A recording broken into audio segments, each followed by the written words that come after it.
Ici David Demer, auteur du blog moirichepourquoipas.com.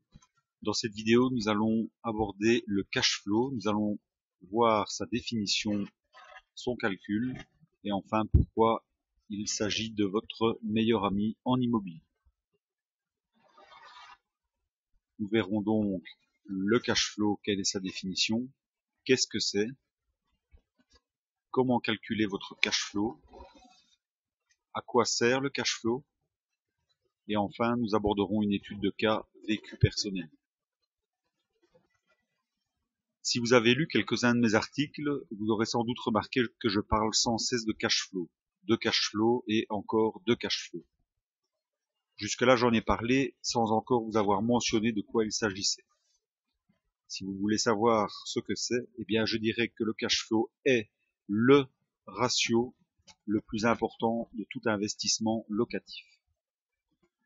Je ne peux donc que vous recommander de bien le comprendre, d'y être vigilant et de toujours le garder à l'esprit dans chacune de vos opérations immobilières.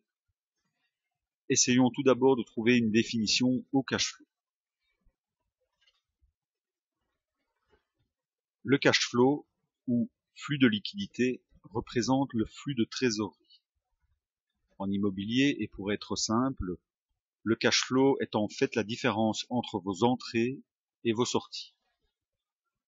D'un côté, vous avez vos entrées, les loyers que vous percevez de vos locataires. De l'autre côté, vous avez vos sorties, comme par exemple les mensualités de votre crédit, les assurances, les charges communes. Nous pouvons donc dire que le cash flow est égal aux entrées moins les sorties, ou encore aux revenus moins les dépenses. Si vos entrées sont supérieures à vos sorties, nous serons dans le cas d'un cash flow positif. Au contraire, si les entrées sont inférieures aux sorties, votre cash flow sera négatif. Le cash flow est en quelque sorte une conséquence de votre rendement locatif. Si vous avez une belle rentabilité, vous devriez avoir également un beau cash flow positif. Prenons un exemple simple afin de bien comprendre toute l'importance de ce cash flow positif. Par exemple, vous avez un salaire de 2 000 € net par mois. Vous savez que vous avez des besoins à raison de 1 500 € par mois pour vivre. Et donc, par déduction, que votre capacité d'épargne est de 500 € par mois. Imaginons que vous ayez un appartement en location avec un loyer de 700 € par mois. La mensualité de votre crédit est de 800 € par mois. Par ailleurs, vous avez des charges diverses liées à votre appartement pour 100 € par mois. Dans ce cas, qui est volontairement simpliste, le cash flow de votre opération immobilière est donc de 700 moins 800 moins 100 est égal à moins 200 € par mois. Cela signifie que vous avez un cash flow négatif. Cela signifie également que tous les mois, durant les 20 ans par exemple de votre crédit immobilier, soit durant 240 mois, vous allez devoir puiser 200 € dans votre capacité d'épargne pour honorer vos engagements vis-à-vis de la banque. Pas de problème, me direz-vous, vu que vous avez une capacité d'épargne de 500 €. Effectivement, si vous voyez les choses sous cet angle, vous pouvez même répéter l'opération une seconde fois. Vous aurez alors un cash flow négatif de 400 € par mois pour une capacité d'épargne de 500 € par mois. Tout va bien encore jusque-là. Par contre, si vous voulez répéter l'opération une troisième fois, eh bien vous êtes bloqué et théoriquement en banqueroute, car vous ne pouvez plus honorer votre fournisseur, c'est-à-dire la banque. Situation entre parenthèses que je vous invite vivement à ne jamais rencontrer. La logique voudrait d'ailleurs qu'aucune banque ne vous laisse jamais arriver à une telle situation. Cet exemple est tellement important à mon sens que je vous invite d'ailleurs à relire l'article ou revisionner 10 fois si nécessaire cet exemple, mais vous devez avoir absolument compris l'importance du cash flow positif. Évoquons maintenant un cas personnel, donc un cas vécu. Grâce à cet exemple, j'espère que vous comprendrez que le cash flow doit être positif si vous voulez aller loin en immobilier. Je vais commencer donc par vous expliquer mon tout premier achat immobilier. Donc j'étais très jeune, je sortais de l'école, je venais de me marier et d'acheter ma maison. Et surtout à l'époque, je ne connaissais rien, strictement rien à l'immobilier. Mes parents avaient décidé d'acheter un appartement dans une copropriété. Et je me suis donc dit que si mes parents achetaient, eh bien, c'était également une bonne opportunité pour moi. J'ai donc acheté un appartement au 4e étage et au dernier étage d'un immeuble de 9 appartements avec ascenseur. Alors, quels étaient les avantages de cet appartement?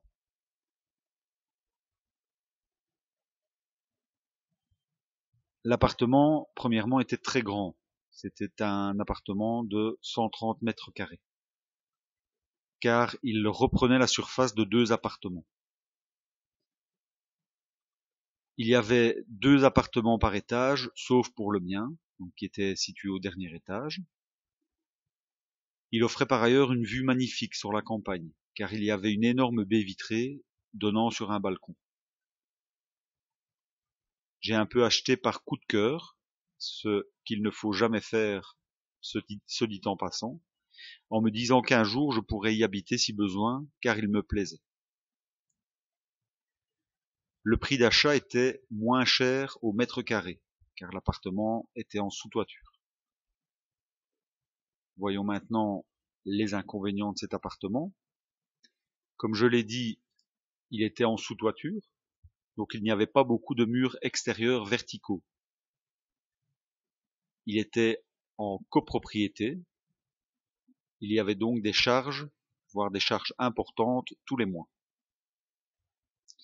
Envisageons maintenant quelques chiffres. La date d'achat, 1999 ou 1999. Le montant du crédit, donc du financement, était de 94 200, 94 200 euros. Il y avait par ailleurs un effort propre. La durée était de 15 ans. Le taux, qui était un taux fixe, était de 4,94, 4,94%, qui par la suite a été renégocié à 3,78 ou 3,78. Les mensualités étaient de 770 euros, 770 euros initialement. Et enfin, le loyer initial hors charge était de 570 euros par mois, 570 euros par mois. Envisageons maintenant une petite analyse de ces chiffres. Donc cet achat a été effectué en 1999 ou 1999 et suite à cela, je n'ai plus rien fait comme investissement immobilier jusqu'en 2004. Donc il m'aura fallu 5 années pour digérer et apprendre de mes erreurs. Alors j'avais un cash flow négatif de plus ou moins 200 euros, ceci malgré mon effort propre. Je devais donc puiser tous les mois dans mes réserves. Je ne comprenais pas à l'époque comment faire pour pouvoir acheter un deuxième et un troisième appartement. J'ai acheté un appartement dans un immeuble neuf. Il m'a donc coûté très cher pour l'époque, car il y avait des frais de promoteur, des frais d'agence, etc. Par la suite, je n'ai plus acheté d'appartement neuf dans ce genre de promotion immobilière, à savoir en copropriété. J'ai par contre ensuite acheté de l'ancien, avec des gros travaux à prévoir. Je n'ai plus non plus acheté sur une durée de 15 ans, mais bien sur des durées de 20 à 25 ans. En effet, en allongeant la durée, eh bien, vous diminuez les mensualités, ce qui augmente par ailleurs votre cash flow. Nous allons maintenant voir pourquoi j'ai revendu cet appartement. Eh bien, donc comme je le disais, c'est le premier bien que j'ai acheté et c'est le premier et le seul que j'ai revendu à ce jour. J'ai attendu la fin du crédit pour revendre, pour profiter au maximum du remboursement de capital des dernières années du crédit. Alors vous me demanderez pourquoi avoir revendu alors que le crédit était terminé. Effectivement, le crédit était remboursé et après 15 ans de loyer, donc d'indexation de loyer, les loyers avaient plus ou moins atteint la valeur des mensualités. Tout d'abord, donc, je l'ai revendu parce que j'ai réalisé une belle plus-value sur la vente en le détenant durant 15 années. Par ailleurs, je l'ai revendu pour les raisons suivantes. Les charges mensuelles étaient importantes. Donc, il y avait un ascenseur, il y avait l'entretien des abords, l'entretien des communs bien sûr, il y avait un syndic, etc.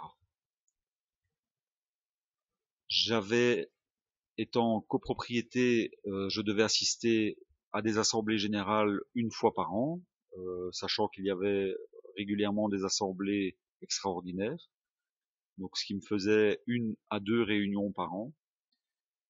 Bien, imaginez avec les 50 biens que j'ai, s'ils étaient tous détenus en copropriété, ce que cela donnerait comme réunion.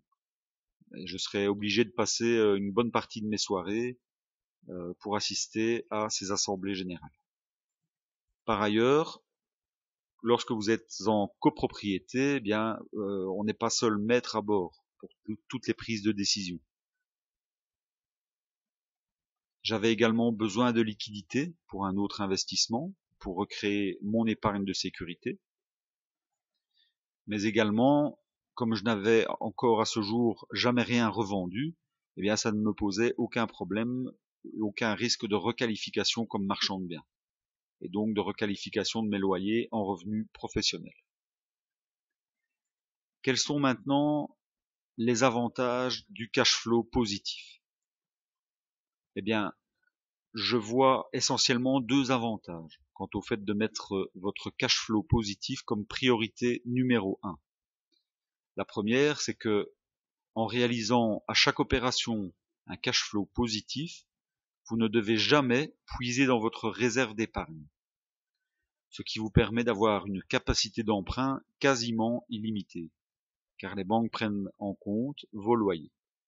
C'est comme cela qu'aujourd'hui je possède 50 biens immobiliers. Point numéro 2, d'autre part, si vous accumulez du cash flow positif à chaque opération, vous vous créez des revenus qui à un moment vous permettent de vivre sans travailler. Vous vivez alors avec l'excédent des loyers. C'est d'ailleurs ce que je vous expliquais dans un ancien article qui s'intitulait 25 000 € par mois de remboursement de crédit, et alors? Nous sommes presque maintenant au terme de cette vidéo. En conclusion, tout d'abord, j'espère que vous avoir donné une bonne définition du cash flow et d'avoir suffisamment insisté sur ce critère pour qu'il devienne votre critère numéro 1. J'espère par ailleurs vous avoir fait épargner les 5 années que moi j'ai perdues par mes connaissances. Enfin, il n'y a pas de secret dans l'investissement locatif. Si vous voulez un jour devenir riche et peut-être même un jour vivre sans travailler, placez votre cash flow en première position. Ensuite, le cash flow et finalement le cash flow. Positif, bien entendu. Je vous remercie pour votre écoute. À très bientôt.